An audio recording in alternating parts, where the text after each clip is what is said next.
All right, guys, how you doing? Today we're going to be looking at why the United States wanted to build the Panama Canal. What were the benefits, and why did the United States decide to get involved in another country's business? So let's just go jump right into it. Panama had dreamed of building the United States had this vision that now, since we were, remember, Manifest Destiny, and it was our destiny to stretch from the Atlantic to the Pacific. Well, that had been accomplished. Now we needed an easy way to get ships from the West Coast to the East Coast. And before the Panama Canal, you literally had to go around South America. So if you look at this slide, to go from New York City to San Francisco, before the Panama Canal, it took 13,000 miles. Not only was that a burden, but also it was a security risk. We were a nation now of basically two navies, the Atlantic Navy and the Pacific Navy, and we needed a way to, if we had to get ships from one coast to the other in a relatively quick fashion. So, Panama is on an isthmus, and an isthmus is a narrow strip of land connecting two larger bodies of land, bordered by water on both sides. If we look at this particular region, the Caribbean Sea and the Gulf of Panama, to go through the Panama Canal, ironically, it's actually a north-south route.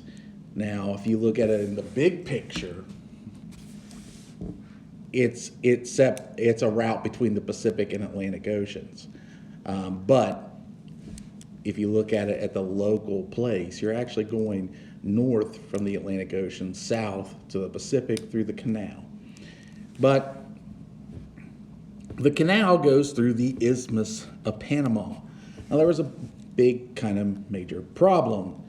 Panama was not a country at the time period that the Panama Canal was being constructed or was being dreamed up. It was part of the country of Colombia. And Roosevelt, we're talking about Teddy Roosevelt here, wanted the government of Colombia to sign a treaty allowing the United States to build a canal through Panama. But the Colombians felt the treaty was unfair and refused to sign it. One of the things we wanted control of what we called the canal zone. So we wanted control. We wanted the money, so to speak, of this region. And Colombia was, like, rightfully so, it was like, hey, no, that's our country. Well, Panama, even though it connects to South America, is still part of North America. And Teddy Roosevelt was impatient and thought it would be easier to deal with the people in Panama. And the people there were not exactly happy with the government in Colombia. And so there was something in Panama known as the Panamanian Revolution movement. And what Teddy Roosevelt did was he quickly sided with the revolutionaries and sent 2 gunboats to Panama to lend support to this Panamanian Revolution movement against Colombia. Now, the revolution only lasted 3 days, and Panama then became an independent nation. And the first country to recognize Panama as an independent nation happened to be the United States. We jumped on that as quickly as possible. 12 days later, we draw up a treaty with this new Panamanian government, and it's signed between the United States and Panama. And what it does, it gave the United States permission to build a canal. It gave the United States an enormous amount of territory in which to build the canal, which became known as the Canal Zone. Panama was given some money, but a lot less than the Colombians had been promised. And the United States promised to protect Panama's independence. So in other words, if Colombia came back and said, hey, we want our country back, part of our country back, we were going to fight on the side of the Panamanians. You know, it's hard to envision it this way, but think of it. What if all of a sudden, this is hypothetical, this isn't going to happen, but what if all of a sudden a country came and took the state of Maine? Okay, I'm saying Maine because it's kind of like on the corner of our country, the northeast corner, and they take Maine. Let's say Canada takes Maine. And, you know, what would we want if that happened? Well, we as Americans would want Maine back. Even though Maine is not a major part of our country, when we're talking about population, it's still, we as Americans view it as part of our country. And you know, the Colombians were viewing it that way as well. Hey, those people really should be in our country because they were part of our country and now they're independent. And we were promising to protect them if Colombia came back to get their country back. Immediately, the construction of the canal began. The Suez Canal had been built a few decades before.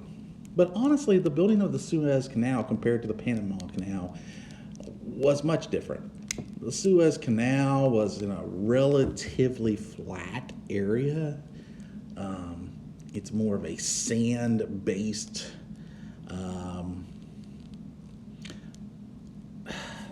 land. It's relatively dry. It was easy to keep safe from disease and to keep the workers working. It was frankly easier to dig through. You didn't have to deal with big rainstorms and those kind of things. You didn't have those kind of things to deal with. But in Panama, you have a tropical rainforest. Panama is in the middle of this tropical rainforest.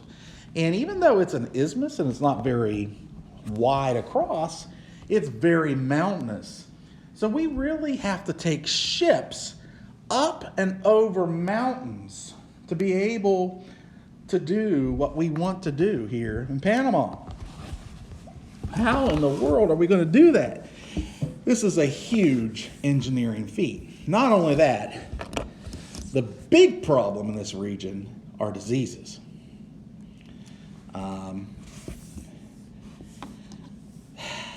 And you have malaria and yellow fever.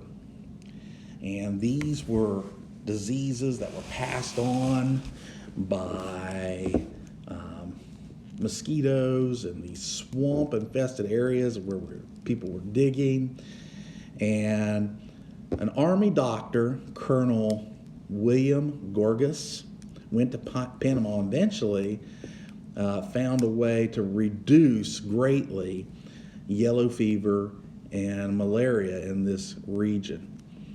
So that was a major medical accomplishment that happened because of the Panama Canal.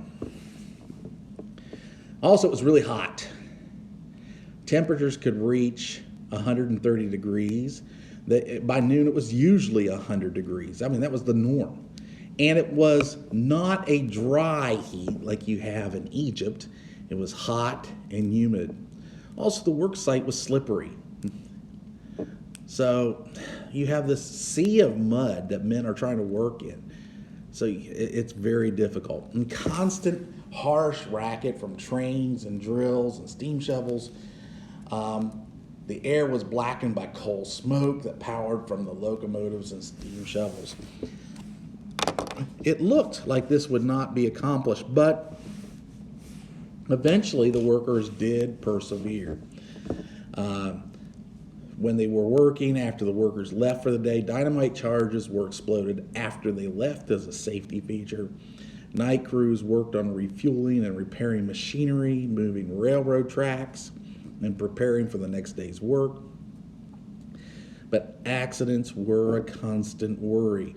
Dynamite could explode unexpectedly when struck by lightning or steam shovel scoop, and many workers died or lost arms and legs from the construction of the Panama Canal.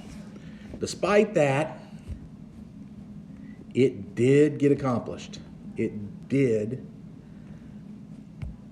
eventually work. And the Panama Canal, after it was built, would shorten the distance between New York City and San Francisco by boat by 8,000 miles. Now that is quite the accomplishment.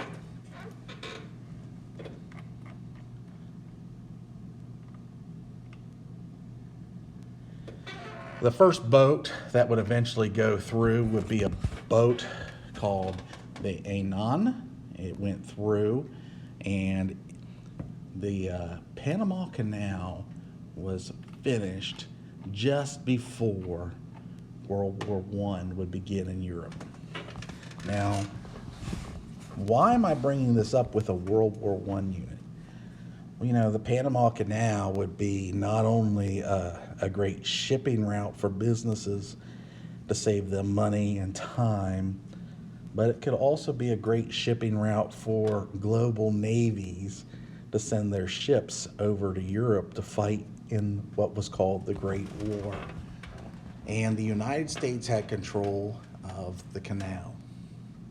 Now, we were trying to stay neutral in the war, but eventually we would get drawn into the war. How are we going to handle that? How are we going to handle our control of the Panama Canal? And how are other nations going to handle our using of the Panama Canal? And that we'll pick up with our next lesson.